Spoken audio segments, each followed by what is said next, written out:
আসসালামু আলাইকুম প্রিয় বন্ধুরা, আজকের ভিডিওতে রয়েছে সরিষা চাষ এবং সরিষা থেকে উৎপাদিত খাঁটি সরিষার তেল উৎপাদন। চলুন ভিডিওটা দেখতে থাকি। বাংলার কৃষি জীবনের এক অনন্য অধ্যায় হলো সরিষা চাষ।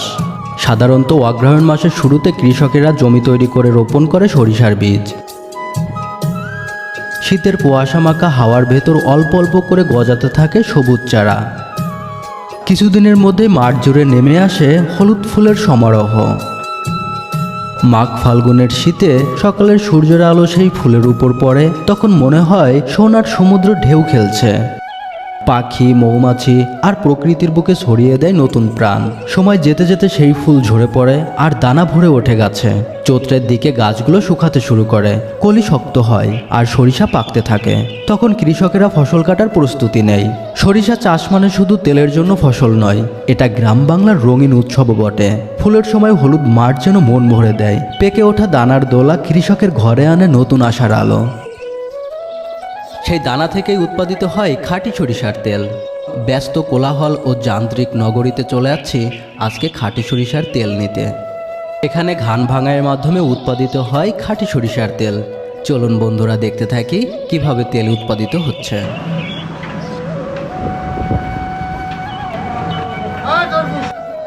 সরিষাগুলো ঝুড়িতে করে খাঁচির ভিতর ফেলা হয়। খাঁচি থেকে ক্রমে নিচের দিকে নামতে থাকে। মেশিনের সাহায্যে এটাকে পিষা হয়, তারপর ভিতর থেকে তেল বেরিয়ে আসে। সরিষা তেলের ঝাঁঝালো গন্ধে এখানে ভরে থাকে। এখানে আসলেই চোখ মুখে আলাদা রকমের একটা ধোঁয়া উঠতে থাকে। সরিষা তেলের ঝাঁঝালো যে একটা গন্ধ আমার কাছে ভীষণ ভালো লাগে। মেশিন থেকে তেল বের হয়ে আসার পর ড্রামে বা পাত্রে ঢেকে রাখা হয়। তারপর চাহিদা অনুযায়ী যার যতটুকু তেল প্রয়োজন সে ততটুকু তেল এখান থেকে ক্রয় করে নিতে পারে।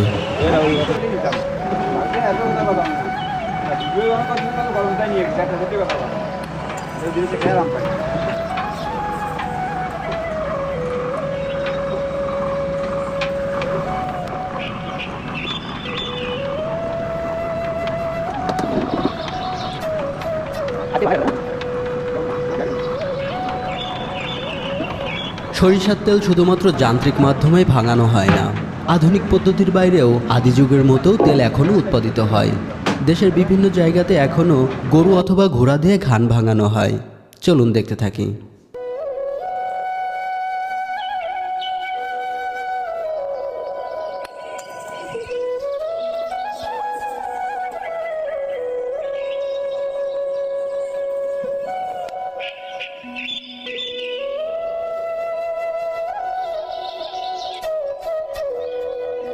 সম্পূর্ণ ভিডিওটি দেখার জন্য আপনাকে অসংখ্য ধন্যবাদ।